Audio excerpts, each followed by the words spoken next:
சீரியஸா நம்ம சொசைட்டில என்ன நடக்குதுன்றதே வந்து புரியல. உண்மையா ஹியூமனிட்டி இருக்கா? இல்லையா? என்ன பத்தி பேசுறேன்னு பார்த்தீங்கன்னா, ரீசென்ட்டா ஒரு நடந்த விஷயம் தான். ஸோ லைக் வந்து ட்ரெயின்ல வந்து திருத்தணி போற ட்ரெயின்ல வந்து பார்த்தீங்கன்னா, ஒரு வடமாநில நண்பர் வந்து பார்த்தீங்கன்னா, ஒரு 4 பேரு சேர்ந்து வெட்டியிருக்காங்க. அதுவும் எவ்வளோ தைரியமானா, வெட்டிட்டு அத வந்து பார்த்தீங்கன்னா, வீடியோவே எடுத்து போட்டுருக்காங்க. ஸோ, அப்ப எந்த அளவு அவங்க இருந்திருப்பாங்கன்னு பார்த்துக்கோங்க. அந்த போதை ஃபுல்லா கஞ்சா போட்டுருக்காங்க போல. ஸோ, அவ்ளோ ட்ரக்ஸ் எடுத்து அந்த அளவுக்கு இருந்திருக்காங்க. அந்த போதையில என்ன பண்றேன்றது தெரியாமயே அவங்க பண்ணிட்டு இருக்காங்க. ஸோ, இதுக்கெல்லாம் மெயின் ரீசனே வந்து பார்த்தீங்கன்னா, அந்த போதை தான். அத வந்து ஃபர்ஸ்ட்டு ஒழிச்சே ஆவணும். ஸோ, இது வந்து நான் கவர்மெண்ட்டுக்கு ஒரு வைக்கிற ஒரு ரெக்வெஸ்ட். கன்ஃபார்ம் அத வந்து டெஃபினட்டா ஒழிச்சிருங்க. எங்கேருந்து அது வரவே கூடாது உள்ள. ஸோ, அதனாலேயே வந்து பார்த்தீங்கன்னா, பாதி பேர் வந்து கெட்டு போயிடுறாங்க. ஒண்ணுமே புரியல. அவன் என்ன பண்றதுன்னே தெரியல. ஸோ இது மாதிரி வந்து ஆக்டிவிட்டீஸ்லாம் வந்து பார்த்தீங்கன்னா இறங்குறாங்க. ஸோ அவன கூட்டு போய் வெட்டியிருக்காங்க.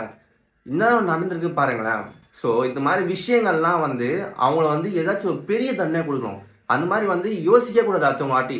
இந்த மாதிரி பண்ணணும், நம்ம கத்தி எடுக்கணுன்றதுக்கே பயம் வரணும். அந்த அளவுக்கு வந்து பார்த்தீங்கன்னா எதனாச்சும் அவங்க பண்ணிடணும். ஸோ அவங்களுக்குன்னு இல்லை. இது யார் நடந்தாலும் பார்த்தீங்கன்னா, யார் இது மாதிரி பண்ணியிருந்தாலும் அவங்களுக்கு இந்த மாதிரி ஒரு தண்டனை கொடுத்தே ஆகணும். அவங்க வந்து லைஃப் டைம் எதுவுமே பண்ண முடியாது. அவங்களால எந்த அளவுக்குமே எதுவுமே பண்ண முடியாத அளவுக்கு ஏதாச்சும் ஒண்ணு பண்ணிட்டே ஆகணுங்க கன்ஃபார்மா அவங்களுக்கு. ஸோ இதுவே வந்து பார்த்தீங்கன்னா, நம்ம ஏதாச்சும் ஃபாரின் நாட்டுக்கு போறோம். ஸோ அங்க ஏதாச்சும் இது மாதிரி நடந்தா நீங்க யோசிச்சு பாருங்களேன். ஸோ அங்க நடக்கல இப்போ வரைக்கும். ஸோ அது மாதிரி நடந்துச்சுன்னா யோசிச்சு பாருங்களேன். இங்கேயே நம்ம வந்து இந்தியாவிலே வந்து வடமாநில நண்பன், நம்ம தமிழன். ஸோ அது மாதிரி சொல்லிட்டு பிரிச்சுட்டே இருக்கோம். எல்லாம் ஒண்ணா இந்தியாவில தானங்க இருக்கும். ஸோ அவங்க வந்து பார்த்தீங்கன்னா, அவங்க வந்து வராங்கன்னா, அவங்க பண்ண ஒரே தப்பு, நம்மளுக்கு வந்து இங்க வேலை செய்றாங்க பார்த்தீங்களா? அதுதான் அவங்களோட தப்பே. ஏன்னா நடிக்கிறேன். ஏன்னா அவங்க வந்து அவ்வளோ கஷ்டப்பட்டு அங்கேருந்து வந்து இங்கே வந்து வேலை செய்கிறாங்கன்னா, அவங்க எவ்வளோ கஷ்டத்துல இருந்து தான் இங்கே வந்து வேலை செஞ்சுருப்பாங்க. அவங்க வந்து நம்ம எதிர்த்து கூட பேச மாட்டாங்க. நம்ம வந்து மரியாதை கொடுக்கணும்னு அவசியம் இல்லை. ஏன் கண்டுக்காம விட்டுறான்.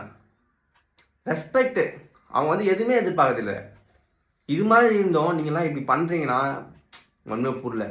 ஸோ அவங்கள ஏதாச்சும் பண்ணுங்க. ஸோ ஏதாச்சும் ஒன்று பண்ணிட்டு இந்த ட்ரக்ஸ் எல்லாம் ஒழிச்சு விடுங்க. அப்போ தான் வந்து பார்த்தீங்கன்னா ஒரு நிம்மதியாக இருக்க முடியும் ஒரு நாட்டில்.